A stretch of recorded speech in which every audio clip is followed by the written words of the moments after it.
Bonjour à tous, aujourd'hui je vous propose l'étude d'un projet de charpente réalisé à l'atelier par les stagiaires de la formation. Je trouvais ça intéressant de vous faire une vidéo dessus pour présenter le tracé à la sauterelle. On a procédé sur ce chantier par cette méthode pour beaucoup de pièces de bois, donc je me suis dit pourquoi pas en faire une vidéo. Alors elle s'adresse plus particulièrement aux personnes qui ont déjà quelques bases sur les arrêtiers et les noues et qui possèdent des notions sur les herses, mais cela dit... Si vous êtes simplement curieux d'apprendre, n'hésitez pas à suivre cette présentation. Alors pour faire un petit point très rapide concernant l'épure, ce projet est assez intéressant car nous sommes sur du réel et les stagiaires ont pu constater concrètement l'importance de l'épure. En soi, on aurait pu réaliser, je pense 70% voire 80% de ce travail par ordinateur. Pourtant, je reste convaincu, par contre à 100% que rien ne remplace le tracé manuel, parce que ça développe beaucoup plus la vision de l'espace. Je vais vous présenter l'organisation de la vidéo. Bon visionnage à tous. Même si c'est pas génial. Alors côté organisation, on va jongler entre cette maquette 3D et les deux planches à dessin ici. Cette maquette là, c'est le projet à échelle réduite, on est au 10e. On est 10 fois plus petit que le projet réel que les stagiaires ont fait. Là, on a la planche à dessin qui est exactement ce projet-là. Mais ici, on a une petite subtilité, c'est-à-dire que par exemple, là on a deux arrêtiers vus en plan et on n'a pas de déjoutement. Et moi je souhaitais aussi, tant qu'à faire une vidéo sur le tracé à la sauterelle, autant rajouter quelques subtilités pour apporter un peu plus de contenu. J'ai modifié la pente ici, donc mon raccord de comble est différent, et j'ai deux arrêtiers qui ont un déjoutement. Donc voilà, ça permet... c'est pour ça on va jongler un petit peu entre les deux dessins pour apporter un peu plus de contenu. On va décortiquer ensemble les coupes d'engueulement des arrêtiers, de la noue, on va voir le fameux déjoutement que je viens de parler, ainsi que les coupes d'aplomb et d'alignement pour les pannes et les empanons.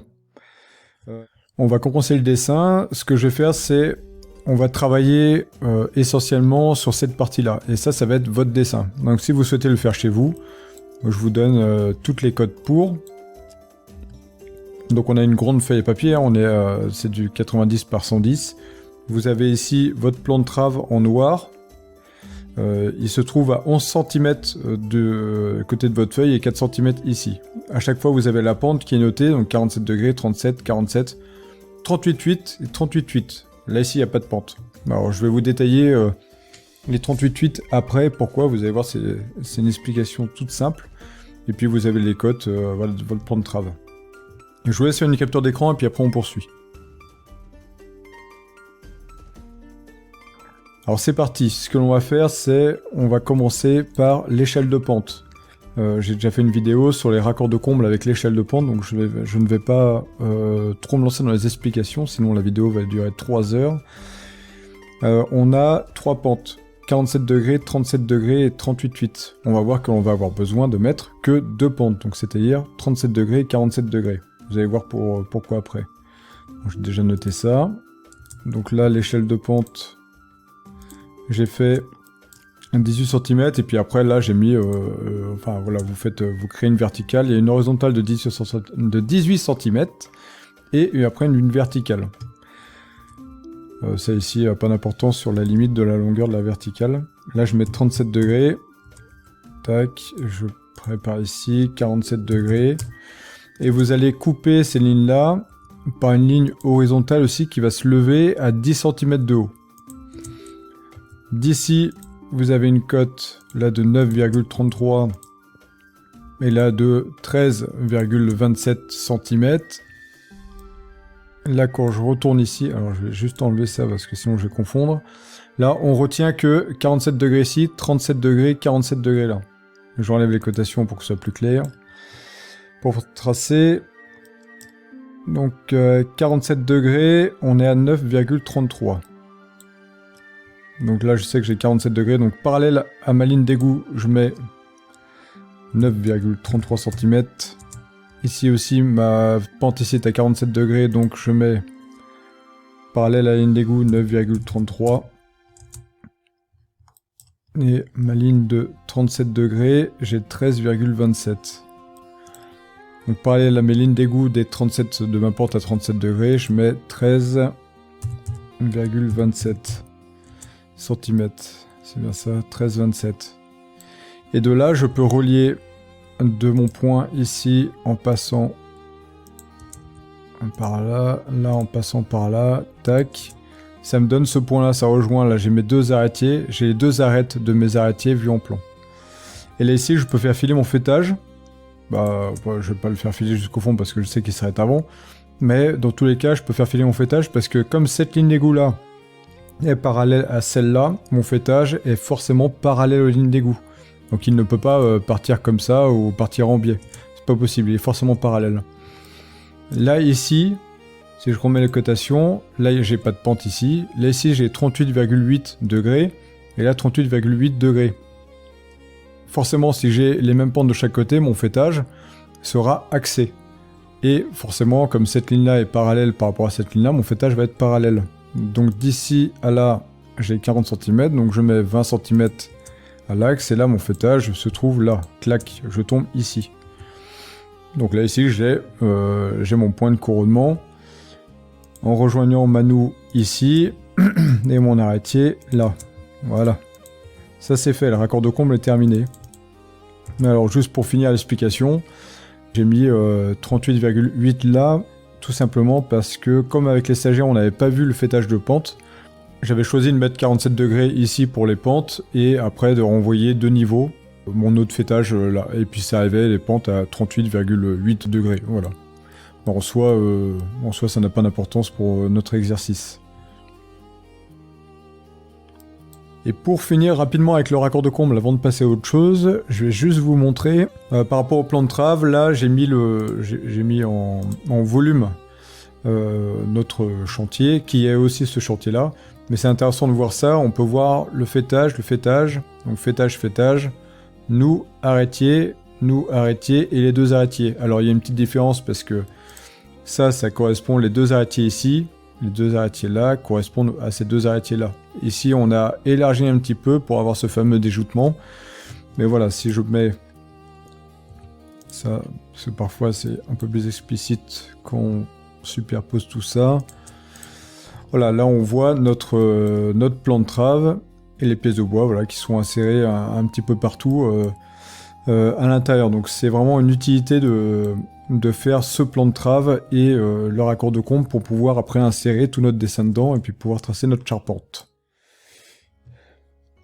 Bon, maintenant on va pouvoir attaquer les élévations. Des trucs pointus là. Alors je les ai déjà mises en place pour vous montrer à quoi ça ressemble. Donc là on a l'élévation en gros de la demi-ferme. L'élévation de la ferme ici, donc j'ai mis juste quelques épaisseurs de bois pour après pour compléter les explications, mais en gros ça va pas être nécessaire, on le verra tout à l'heure. On a les deux arrêtiers ici, l'anneau ici, arrêtier là, et à la fin aussi la ferme aussi pareil. Donc je vais enlever tout ça.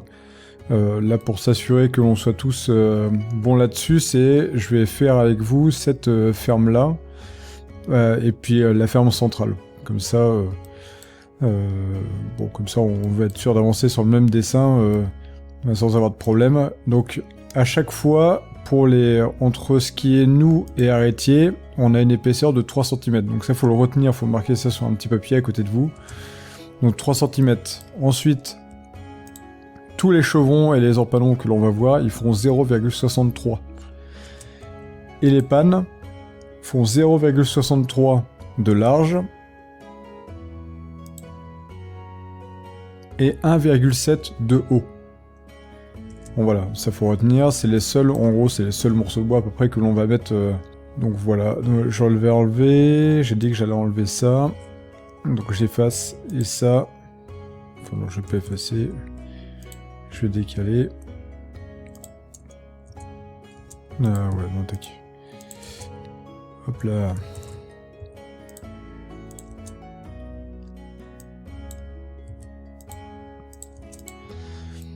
Alors pour l'élévation, je vais la faire là rapidement. On sait que cette pente là ici est à 47 degrés, cette pente à partir de cette ligne d'égout là c'est 47 degrés. Donc quand je regarde l'élévation qui est faite, si je prends mon angle de ma ligne de trave jusqu'ici, là il est indiqué, mince, il est indiqué 47 degrés en bas de l'écran à droite. Donc là je mets 47 degrés. Là je mets 47 degrés, tac, et ça me donne, si je relis ça, ça, et ça, ça me donne l'élévation, hein, ici, là. Et je remarque que ma hauteur de flèche d'ici à là est de 16,09. Et comme je sais que mon fêtage, en gros, partout, je suis à la même hauteur, au même niveau, les points les plus hauts de la charpente, donc tout fait 16,09. Si je prends d'ici à là, j'ai bien 16,09. Si je prends d'ici de la ligne de trave toujours au point le plus haut de notre élévation, 16,09, j'ai partout pareil, 16,09. Tac, 16,09. Là-haut, c'est pareil. J'ai partout la même chose. Donc là, on a mis les pentes, et après bah, faut juste mettre vos épaisseurs. Donc épaisseur de chevron, 0,63. 0,63. Et puis après, votre panne, la panne, vous la placez où vous voulez. Vous la mettez au milieu, en décalé, c'est comme vous voulez. Il n'y a pas d'importance là-dessus, ça ne va pas jouer sur les angles. Donc là, la première élévation à faite, donc en gros, c'est exactement celle-là. Hein. Moi, j'ai fait dépasser les chevrons, je les ai fait tomber d'aplomb. Donc il y a une petite coupe d'aplomb, vous pouvez les mettre de niveau aussi. Il n'y a pas, c'est pas de pendance non plus.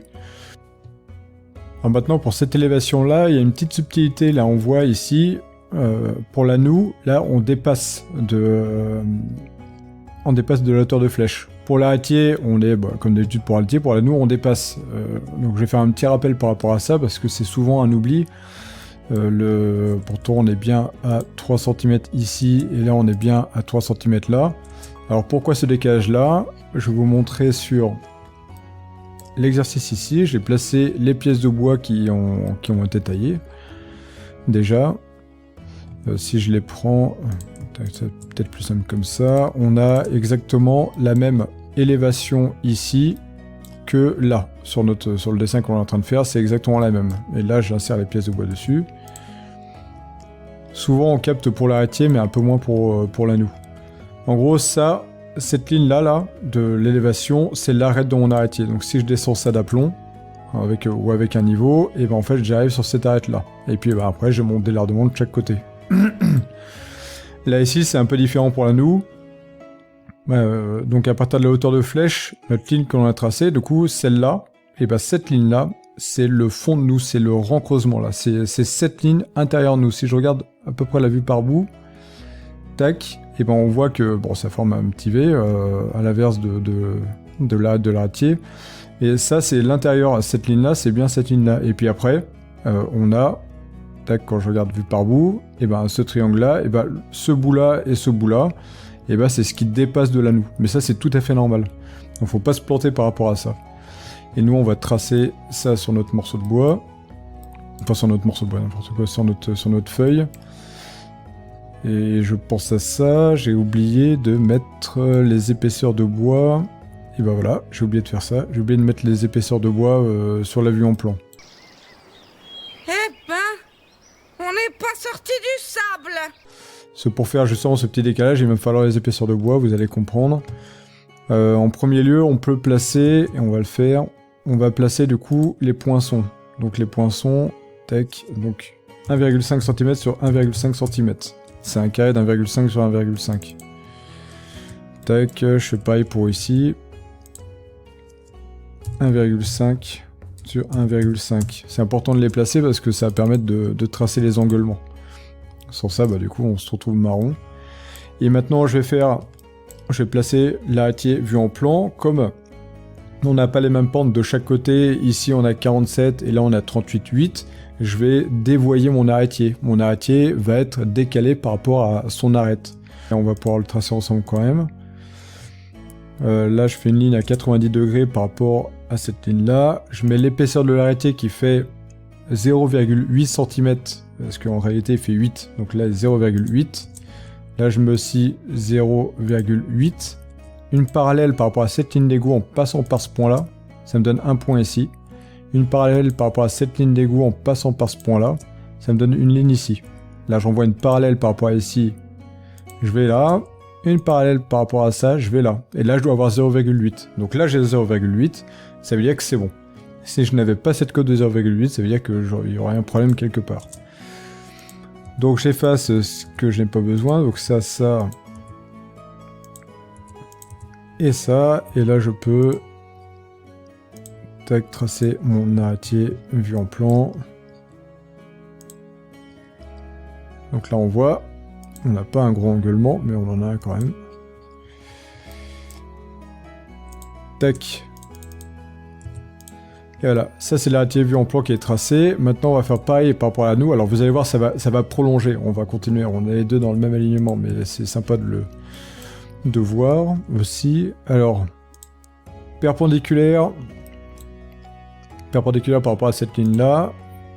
Tac, 90 degrés. Donc, pareil, 0,8.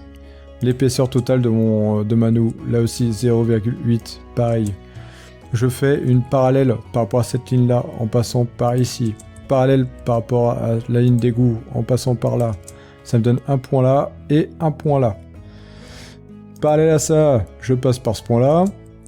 Et là, parallèle à ça, je passe par ce point-là. Je dois avoir 0,8. Donc là, c'est bon. Donc là, impeccable. Je retire ça. Je retire ce que je n'ai pas besoin. Donc ça et ça. Et maintenant, je peux tracer...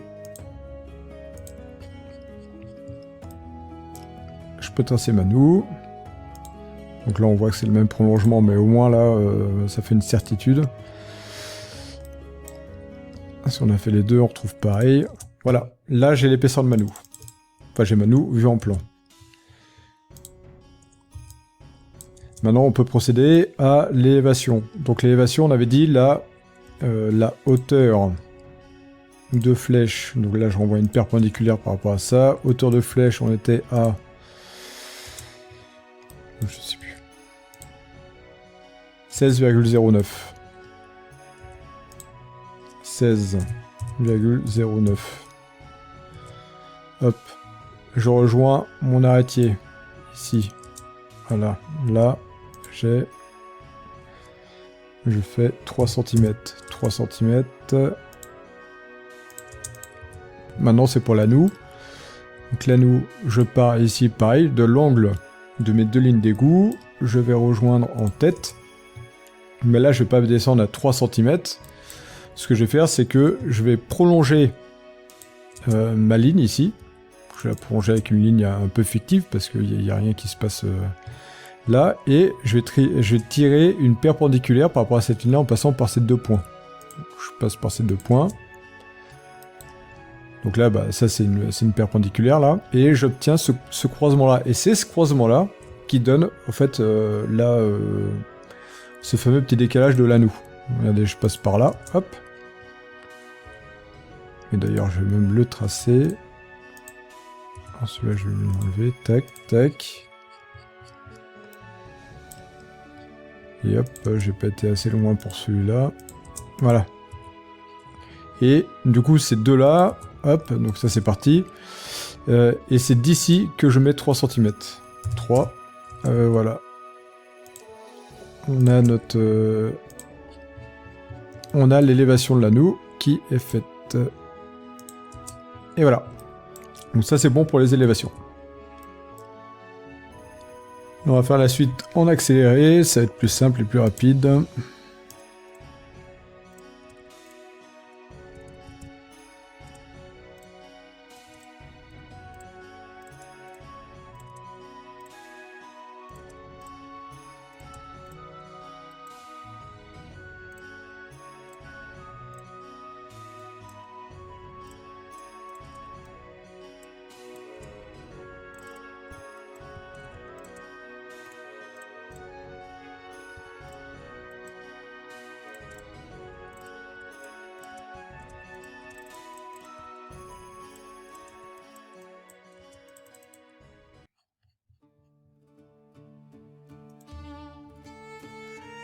Bon bah c'est parti, on va pouvoir commencer à tracer nos angles, mais juste avant, je vous propose, sur une feuille à part, de faire une sorte de légende.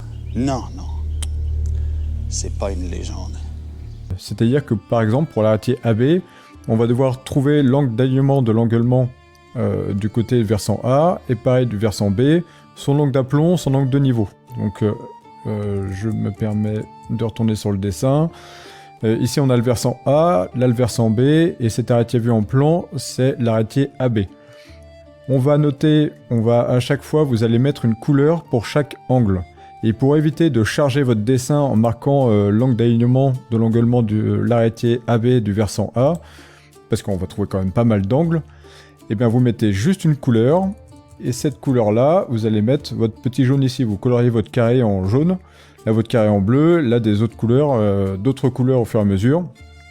Et ce sera beaucoup plus clair, votre dessin sera beaucoup plus clair. Alors on va commencer à trouver des angles sur les herses. On va les tracer ensemble, on va tracer la herse du versant A ici en violet, et la herse du versant C qui est en jaune. Je trouvais ça intéressant parce qu'ici on est contre deux arrêtiers, et là ici on est contre un arrêtier et une noue. Donc ça fait un exercice un peu différent. Alors quand je mets en transparent, je vois toutes les élévations qui sont levées, mais moi ce qui m'intéresse, c'est les chevrons d'emprunt. C'est-à-dire que si j'enlève ça, je pose là sur le côté là-bas, le chevron d'emprunt du versant A, parce qu'on cherche la herse du versant A, c'est celui-là, c'est la ligne qui est en violet ici, et que je vais avoir besoin.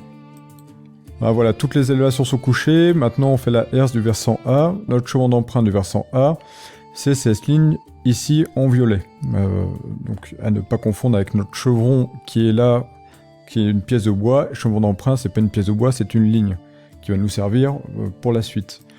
Un petit rappel rapide, le chevron d'emprunt, c'est une ligne perpendiculaire à la ligne d'égout qui passe par le point de couronnement ici.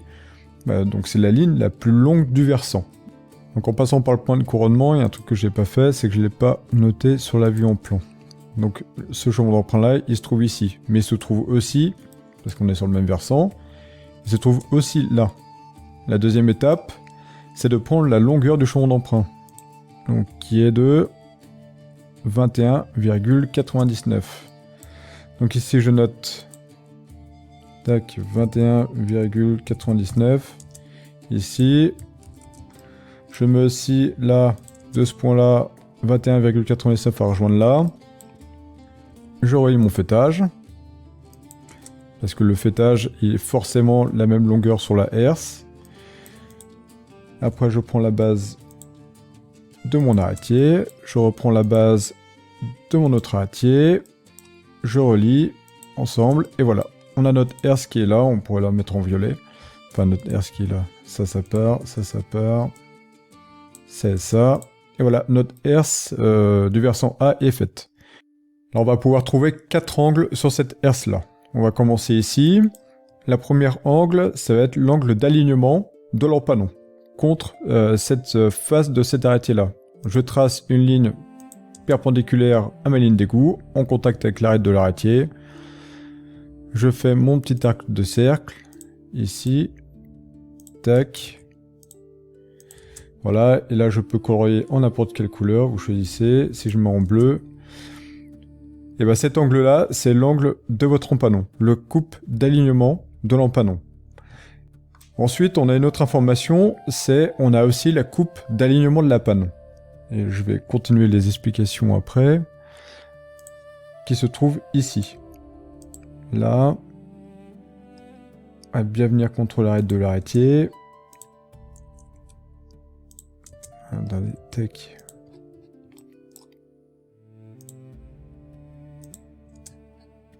Et là, celui-là, je vais le mettre en jaune, par exemple. Ah, évidemment, on voit pas très bien.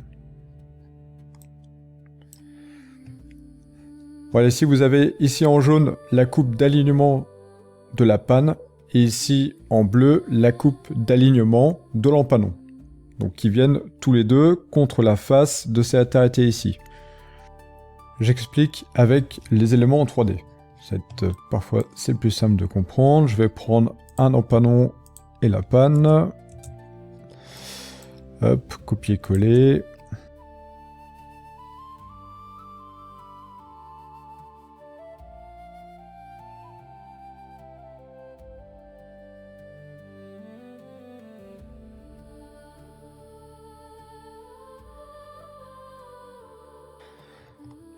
Là, ici, quand je prends mon empanon, je le place contre la herse.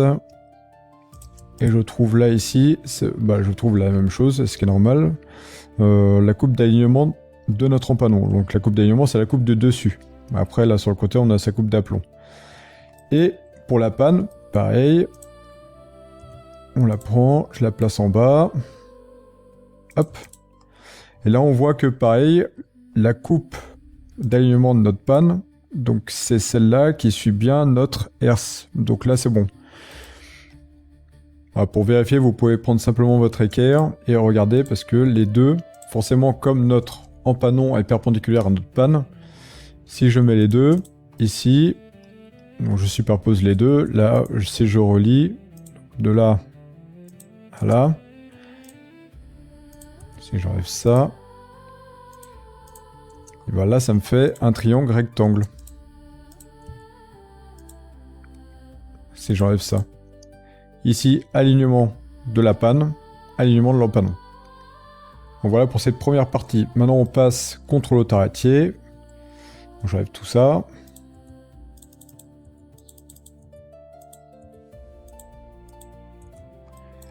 Là, pareil, un trait perpendiculaire par rapport à perpendiculaire à la ligne d'égout en passant par mon arête de cet arrêtier-là. Je trace un petit arc de cercle. Et là, on a bien l'angle d'alignement de l'empanon. Et là, si je souhaite, je pourrais tracer aussi une perpendiculaire ici à ça. Et là, on a aussi l'angle d'alignement de la panne qui est là. Mais en fait, ça sert à rien de tracer ce cercle-là parce que, enfin, ce petit trait et ce demi-cercle, enfin ce quart de cercle, car l'angle d'alignement de la panne, on l'a là. Si je fais un gros arc de cercle, on l'a ici là. Tac, si je relis, on l'a là. L'angle d'alignement de la panne. Bon, voilà pour le versant A. Allez hop, même chose pour le versant C, donc celui-ci, contre la noue, et là on a l'arrêtier.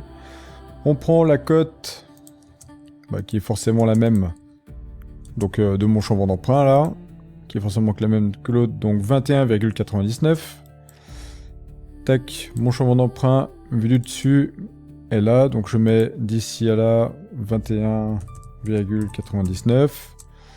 Je prends la longueur de mon fêtage, qui est de 28,67. Je mets ici 28,67. Je relie ce point-là à mon bout d'arrêtier, ce point-là ici à l'angle de ma noue, et je relie ce point-là au fêtage. La herse est faite.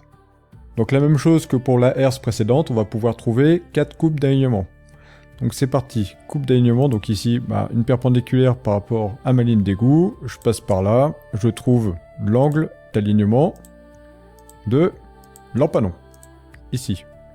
Et la même chose que tout à l'heure, je trace un trait d'ici à là, tac, et cette partie-là, c'est la coupe d'alignement de la panne.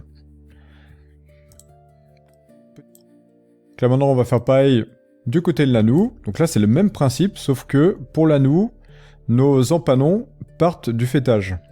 Donc on regarde ici. Là, mes empanons partent du fêtage pour venir contre la noue. C'est différent de l'arrêtier, où l'arrêtier, les empanons viennent contre mon arrêtier. On est parti du bas vers le haut. Là on va partir du haut vers le bas. On retourne sur notre petit dessin. Donc là, une ligne perpendiculaire par rapport au haut de ma noue. Et ici, donc n'importe où à chaque fois, d'ici à là, j'ai l'angle d'alignement de mon empanon. Et forcément, perpendiculaire, si j'ai une perpendiculaire ici, là, je me retrouve avec ici l'angle d'alignement de ma panne. Pareil, on va reprendre la 3D. On va prendre la panne et un empanon, n'importe lequel.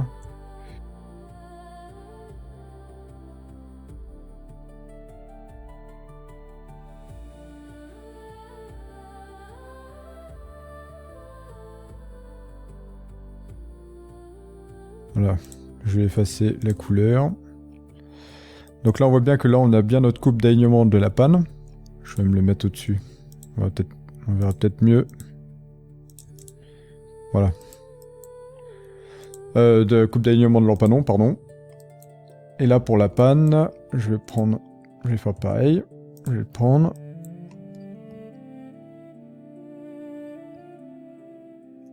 Allez. Il me manque un morceau de panne, mais en gros, c'est ça. Là, donc on a bien l'angle d'alignement de la panne, donc c'est le même que celui-là. Parce que les deux sont perpendiculaires, donc en fait, tout de suite, on a nos deux angles. Bon, un petit plus qui peut être très pratique et que l'on a fait du coup sur notre chantier, on peut, grâce à la herse, trouver la longueur exacte des empanons, que ce soit sur un arrêtier ou sur une noue, c'est exactement pareil. On va devoir coucher la face de la noue, en tout cas pour cet exemple-là, la face de la noue, là où viennent les empanons contre cette face-là. C'est-à-dire que ici, la ligne qui est là, c'est le fond de noue. C'est l'arête que l'on voit à l'intérieur. C'est ici, c'est cette arête-là, c'est le fond de noue. Mais nos empanons viennent contre la face de la noue. Là, je trace une parallèle en passant par ce point-là. Ce point-là, c'est le début de la face de ma noue, d'où viennent les empanons. Bon, on peut retracer. Alors moi, je vais retracer, mais vous avez déjà votre petit trait là qui se promenait tout à l'heure là, pour pouvoir tracer l'angle. Il faut dire que l'empanon, votre longueur de l'empanon, c'est d'ici à là, au petit pointillé. C'est de ce point-là à ce point-là. Alors, faut pas se planter avec la noue. Parce que là, si je couche...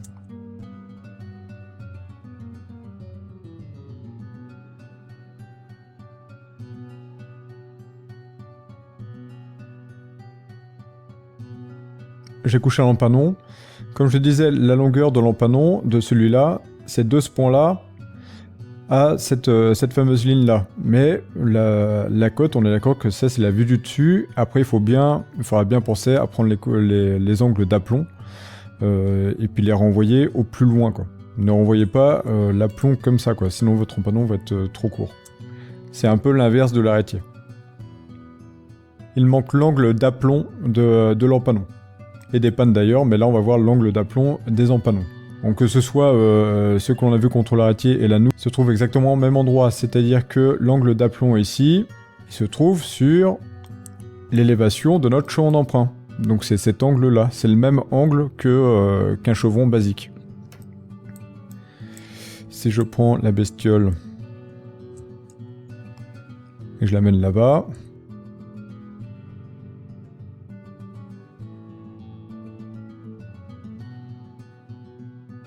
Là, on a l'angle d'aplomb de l'empanon. On voit bien là cet angle-là. Si je le prends et que je le colle ici, on a l'angle d'aplomb. On avait l'alignement au-dessus de l'empanon et sur le côté, c'est l'angle d'aplomb. Donc tous les angles d'aplomb, empanon et chevron se trouvent sur les élévations des chevrons d'emprunt. Alors maintenant, les coupes d'aplomb de la panne. Ce que je souhaite vous montrer, ça va être ça. On va effacer. On va mettre à nu nos élévations. On va même pas dessiner de panne.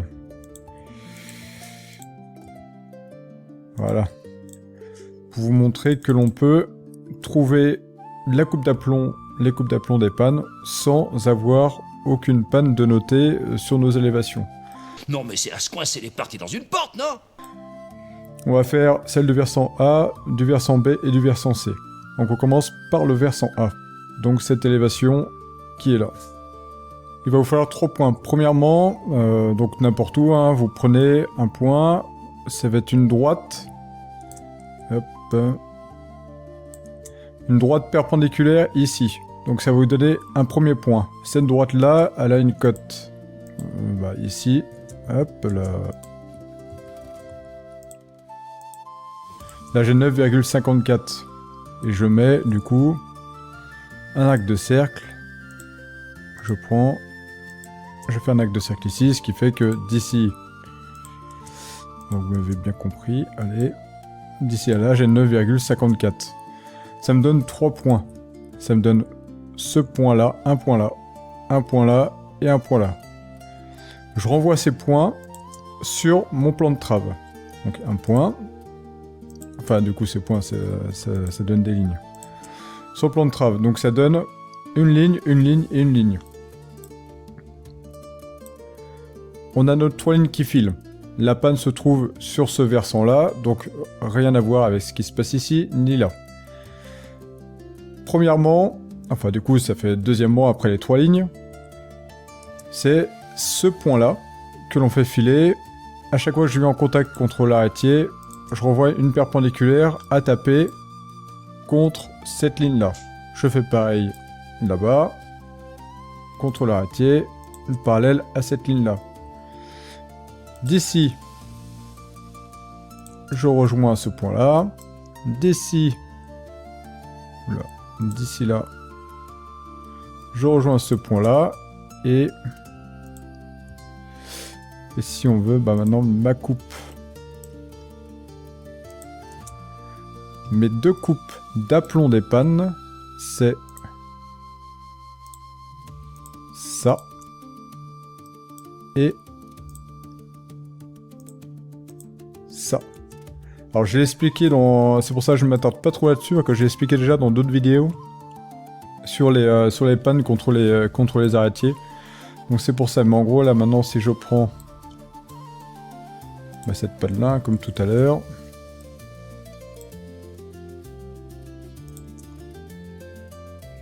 alors quand je parle de la coupe d'aplomb de la panne, tout à l'heure on avait avec les herses la coupe d'alignement ici, et la coupe d'aplomb de la panne, je parle de cet angle là quoi. Là. Un peu là, si je la prends. Je la pose dessus. Voilà. Là on voit l'alignement de la panne si je le mets. Ici on voit bien que là on suit. Hop, je vais la remettre en transparent, c'est peut-être mieux. On voit bien que là on suit bien cette partie-là. Donc là on a bien la coupe d'alignement de notre panne. Pour un complément d'information, là on vient de trouver les angles, mais on n'a pas trouvé la longueur de la panne. Donc il y a une technique qui peut être très simple. Parallèle à ça, vous renvoyez n'importe quel point de votre panne. Par exemple celui-là. Si vous avez dessiné votre panne, évidemment, parce que là il faut l'avoir dessiné. Il faut se dire que la longueur de l'arête de cette panne, on la trouve sur la vue en plan. C'est-à-dire que ma longueur de l'arête de ma panne, ici, elle fait 45,12. Donc dans la réalité, elle fait 4,51,2 m. Bon voilà, si vous mettez 451,2 et qu'après vous prenez vos angles, alignement et d'aplomb et vous les mettez par rapport à cette arête-là, et ben vous avez la longueur de la panne qui correspond à votre plan.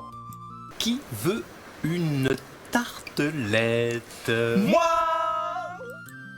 Donc maintenant on passe au versant B, ici. Donc de cette panne-là, on comprend l'élévation en lien avec ce versant, donc c'est celle-là. Donc là, même principe. Sauf que là, on a mis... j'ai laissé les épaisseurs, que parfois c'est plus simple pour certains de visualiser. Je renvoie perpendiculairement à ça une ligne en passant par la panne. Après, pareil, arc de cercle. Là, j'ai 9,21 que je couche ici sur sa ligne de trave. Ça me donne 3 lignes. Une. Je couche ce point-là, 2. Et 3. Ma panne qui se trouve là, donc contre les 2 arrêtiers. Donc, de ce point-là, donc du point qui est ici, je renvoie là. Donc pareil de l'autre côté, je renvoie là, tac, je relie ce point-là à ce point-là, ce point-là à ce point-là. Et si je relie ça, j'enlève ça. J'ai les 2 angles d'aplomb de la panne. Là. Et là. Donc ça c'est pareil, vous pouvez colorier. Allez, rapidement, on passe au dernier versant. Donc dernier versant qui se trouve ici. Donc arrêtier et lanou. Donc là c'est le même principe. L'élévation qui est en lien avec ce versant-là, c'est bien celui-là. Donc la panne se trouve là. Donc c'est parti. Même opération. Une perpendiculaire par rapport à mon chemin d'emprunt. Donc en fait, comme ma panne est perpendiculaire, j'ai juste à suivre le dessous. Et j'arrive ici. Alors c'est pas grave d'arriver de l'autre côté de son élévation. On garde le même principe. De là, j'ai une cote qui est de 11,63 que je couche sur mes lignes de trave. Ça me donne 3 points. Un point là et un point là. La même chose, je renvoie ça ici. Je renvoie ça là et je renvoie ça là. Et là, ce qui est intéressant, bah si ça c'est pas mal ça. Ce qui est intéressant, c'est que là, on dépasse donc de notre élévation, mais on dépasse aussi du fêtage. Cette ligne-là ne croise pas notre arrêtier. Mais ça, c'est peu importe, ça n'a pas d'importance. Ce qu'il faut faire, c'est notre panne qui arrive contre les faces de l'arrêtier ici. Donc là, je prolonge mon trait à croiser là. Et pareil pour la noue. Donc là, je prolonge mon trait. Bon, on l'a déjà prolongé. Et ça me donne ce point-là. Donc pareil, on prend du coup ce point-là. Ça me donne ici. J'envoie une perpendiculaire à voir ce point-là. Je fais exactement pareil. Là, ma panne arrive contre la face de la noue. Ici. Donc je prends face de la noue. Je renvoie perpendiculaire. Ça me donne ce point-là. Je relie ça à ça. Je relie ça à ça. Je relie les deux. Tac. J'enlève ça. J'enlève ça. Et là, j'ai mes deux angles d'aplomb.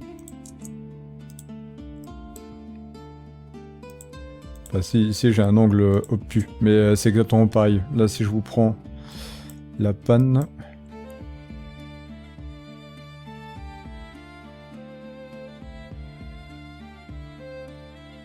Combien de degrés là? Hop. Et voilà. Là on le voit. Ici on voit que là on a bien l'angle. Peut-être même la mettre en dessous. Voilà. Bah, là on le voit bien là. Bon allez, maintenant on va s'attaquer au dernier morceau qui est l'engueulement de l'arrêtier avec son déjouttement.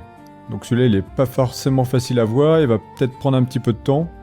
Mais c'est la dernière étape et puis après je ne vous embête plus. J'ai pissé par la fenêtre. On va commencer par cet arrêtier là, ici, avec son élévation qui se trouve là. Bon, j'ai chassé l'élévation, j'ai peut-être chassé un petit peu loin, mais ça, peu importe. Tac. Alors juste avant de passer au tracé des engueulements, j'aimerais juste vous montrer que sur la vue en plan, on peut trouver les angles machines de l'engueulement et la profondeur de lame à mettre sur notre scie circulaire pour pouvoir couper notre engueulement. Quand je regarde ici, je vais avoir cet angle-là de l'engueulement et celui-là. Je prends pas en compte pour l'instant le déjouttement. Ici, j'ai un angle à, quand on regarde juste en bas à droite, à 35,1 et forcément, ici j'ai son complément, parce qu'on a un angle droit, à 54,9.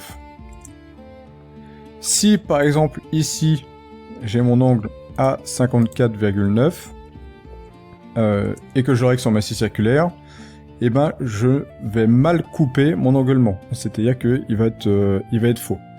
Il faut que je règle ma scie circulaire à 35, à cet angle-là, 35,1, pour pouvoir avoir cette coupe-là. Alors pourquoi? Parce que notre machine, là j'en ai mis une ici, une belle petite mafelle. Notre machine, la lame de la scie circulaire par rapport à la machine est à 90 degrés. C'est-à-dire que on a son complément. Si je trace un trait, tenter d'expliquer, mais parfois c'est pas simple à comprendre ce truc-là. Tac. Si je me mets là. Ici, il faut s'imaginer que ce trait-là, c'est la lame de la scie circulaire et que le plateau de la scie circulaire se trouve ici. Donc là, on est bien à 90 degrés. Je prends là ici, et si j'incline ma lame, comme ça, tac, et ben quand on regarde en bas à droite, j'ai bien 35,1. Donc pour faire cet angle-là, avec la scie circulaire, il faut que je règle à 35,1 degrés ma scie circulaire pour pouvoir couper cet angle. Alors qu'en réalité, quand je prends un rapporteur, d'ici à là, j'ai 54,9. Et l'autre côté, ça va être pareil. L'autre côté, d'ici à là, j'ai 35,1. Donc il faudrait que je règle ma scie circulaire à son complément d'angle, donc 54,9. Mais souvent les scies circulaires s'arrêtent à 45 degrés, pour beaucoup. Donc ça pourrait faire l'objet d'un autre cours sur comment faire la totalité d'un engueulement avec une scie circulaire qui va jusqu'à 45 degrés. Mais en gros voilà, c'est pour dire que ici, si je prends... Si je prends ici ma lame et que je l'incline ici à 35,1 degrés, tac, hop, et que je la pose du coup, et que je la pose là, et ben je vais pouvoir couper. Alors là, bon, on voit pas très bien parce que c'est... Mais voilà, là ici, je vais pouvoir couper mon angle de l'engueulement. Autre chose, pour la profondeur de lame, parce que ça c'est aussi intéressant à voir, la profondeur de lame se trouve aussi sur notre vue en plan. Si je prends la continuité ici, là où pose ma scie circulaire d'ici à là, et ben ma profondeur de lame est jusqu'au bout, est de 8,8. Pas 0,88.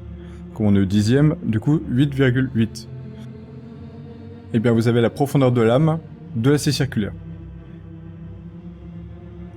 Et juste pour montrer ce que ça donne rapidement, tac, ici, alors là j'ai la lame qui sort, mais bon c'est pas grave, c'est pas le...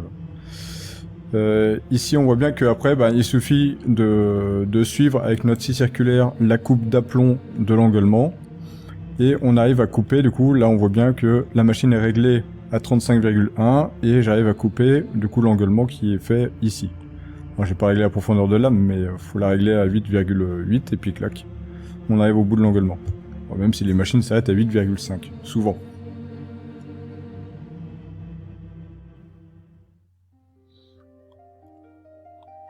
Alors, tac, je vais juste effacer ça. Alors c'est parti pour les angles de l'engueulement. Les angles de l'engueulement de cet arrêtier-là. On a besoin de son élévation. Ce que l'on va faire, c'est un petit peu comme les herses, en fait, finalement. Enfin, c'est un petit peu comme les herses, non, c'est pas du tout comme les herses. Mais à la place de coucher notre chaumont d'emprunt, on va coucher l'élévation de notre arrêtier. Donc on prend la longueur, ici, de 30,64. Et là, je vais les coucher sur sa vue en plan. En suivant vraiment bien l'arête. 30,64. Ça me donne ce point-là. Après, deuxièmement... et je vais expliquer après, mais je montre tout le principe là. Je vais tracer une ligne ici, en passant, alors c'est pas forcément par ce point là. Je trace une ligne ici, je trace une autre ligne là, donc ce sont des lignes perpendiculaires, ce sont des lignes qui sont parallèles par rapport à mon engueulement ici, à l'angle ici, et cette ligne là est parallèle à celui-là. Ensuite, après avoir fait ce premier trait, ces deux traits ici, il faut que je trace une perpendiculaire par rapport à là, donc 90 degrés.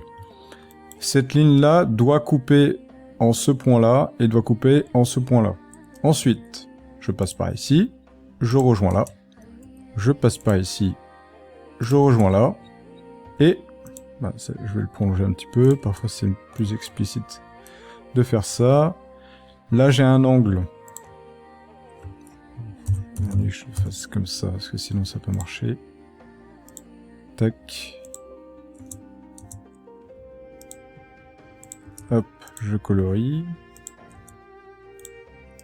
J'ai cet angle du versant C. Enfin, du versant C. J'ai deux angles, donc j'ai le jaune, c'est celui-là, le tout petit, et le bleu, c'est celui-là. Si je prends... Alors pour l'instant, on n'a pas parlé du déjoutement, on verra juste ça là, juste après. Si je prends mon engueulement, là, je le place dessus, s'il veut bien, voilà. Et voilà, là on voit bien que l'on a nos deux angles ici.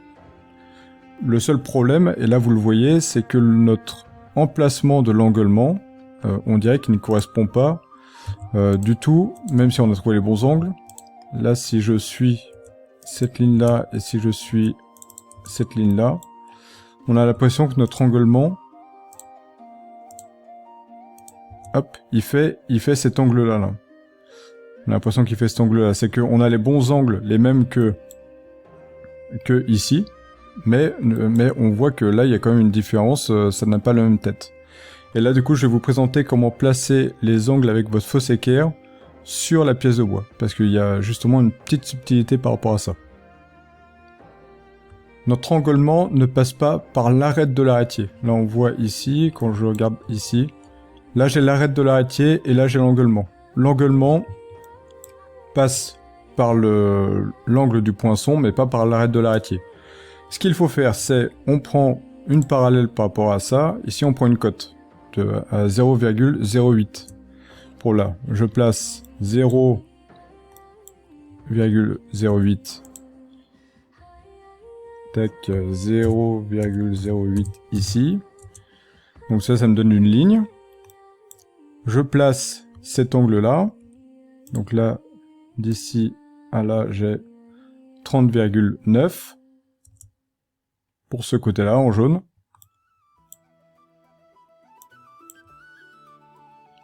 Je mets d'ici à là 30,9. Maintenant, j'ai plus qu'à prendre cet angle-là. D'ici à là 50,4. Je mets d'ici à là 50,4. Et voilà, mon anglement est tracé. Donc là, ça nous fait ça. Hop là, je vais pas réussir à l'avoir. Ça. Et ça. Et puis maintenant, il nous manque notre petit déjoutement ici. Et ce qu'il faut faire, c'est aussi, autant que pour... là, on a renvoyé une parallèle à 0,08 pour avoir notre point. Et là, il faut l'envoyer ici. Donc 0,70. Donc, je prends la parallèle ici à 0,70, entrée. Ça me donne ce point-là. Et comme je sais que cette ligne-là, c'est une parallèle à cette ligne-là, et bien, une fois que j'ai ma fausse équerre, une fois que j'ai cet angle-là qui est tracé, ce que l'on a fait à la première ligne au début ici, je prends ça, je le place là, je rejoins ici, et hop, le déjoutement est prêt. Enfin, le déjoutement est prêt. Tout est tracé, moi juste à tracer la coupe d'aplomb ici que l'on trouve sur l'élévation de l'arêtier ici. Faire nos angles machine, et puis c'est parti, il n'y a plus qu'à couper. Donc voici l'élévation de notre arêtier vu en plan, et comme je vous ai dit, il y a une petite subtilité. Tout à l'heure, on a bien ici nos deux lignes, donc celle-là et celle-là que l'on avait tout à l'heure. Ensuite, on avait renvoyé une parallèle ici à passer là, et on obtenait un point ici et un point là. Le problème, là, c'est que l'on voit que ce point-là, on ne peut pas le faire parce qu'il est extérieur à la feuille, donc on ne peut pas le dessiner. Il y a une petite technique qui permet de réduire proportionnellement l'élévation de l'arêtier. Je m'explique, en le traçant, ça va être plus simple. Ce qu'il faut, c'est, la première chose, c'est on prend une parallèle par rapport à notre point. Au lieu de le renvoyer ici, on le renvoie, cette parallèle-là, de façon à ce qu'elle croise notre ligne ici, mais que ça passe sur la feuille. C'est-à-dire que là, n'importe, je vais faire un point ici, tac. Donc là, on a bien notre ligne ici, qui croise ce point-là et ce point-là. Ensuite, deuxièmement, je prends une parallèle par rapport à ça. Je passe par là, et là, si je rejoins ici, là, et là, je colorie, ça me fait ici le même triangle que notre élévation de l'arêtier, mais proportionnellement plus petit. Troisièmement, je prends ma cote ici, qui est de 11,78. Je prends ce point-là ici, je mets la cote de... Tac, 11,78. Entrée, ça me donne d'ici à là, j'ai 11,78. Ensuite, je prends ce point-là, je relie là.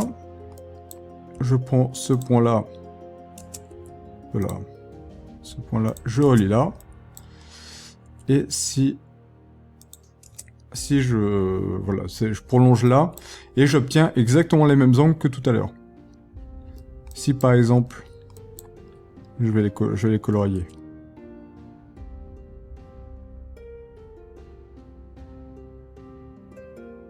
Voilà, pour ici, on a d'ici à là, on a 30,09. Donc comme tout à l'heure, on avait bien 30,09. Si je prenais d'ici à là, on a bien les 30,09. Et là, je prends d'ici à là, 50,4. Je regarde d'ici à là, j'ai bien 50,4. En fait, c'est juste pour vous expliquer que l'on peut trouver exactement pareil en réduisant le triangle pour que ça passe sur la feuille. Maintenant, on va faire ça avec la noue, pareil. J'ai fait exprès d'enlever l'arrêté ici parce que le tracé va se trouver par là. La subtilité, pareil, de la noue, c'est que, comme l'arrêté tout à l'heure, on passait d'ici à ce point-là, là. Et là, la noue, c'est on passe d'ici, pas au point tout au fond, mais à ce point-là. Donc du fond de noue, qui passe par là. Ensuite, je prends la cote d'ici à là, donc pareil de mon fond de noue, qui est de 29,7. Donc je mets d'ici 29,7, ça me donne ce point-là. Je croise, là ici il faut que je croise cette ligne-là, et après il faut que je croise cette ligne-là. Ça me donne un point ici, que je relie là, tac, un point ici, que je relie là, hop, ici. Et là, si je prolonge, je vais avoir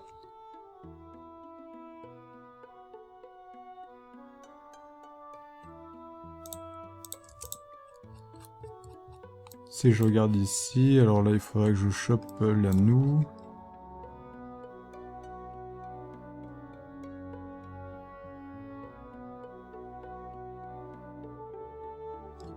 Je me place correctement, voilà. Là ici on voit bien l'angle ici là en bleu et puis cet angle là, alors j'ai un tout petit décalage, je sais pas pourquoi mais... Ah si, c'est parce qu'il est un peu... Ouais, il est mal positionné, mais en gros c'est ça. Là ici on obtient cet angle là de la noue, de cette face de l'engueulement et puis l'autre face. Voilà pour la fin de cette vidéo.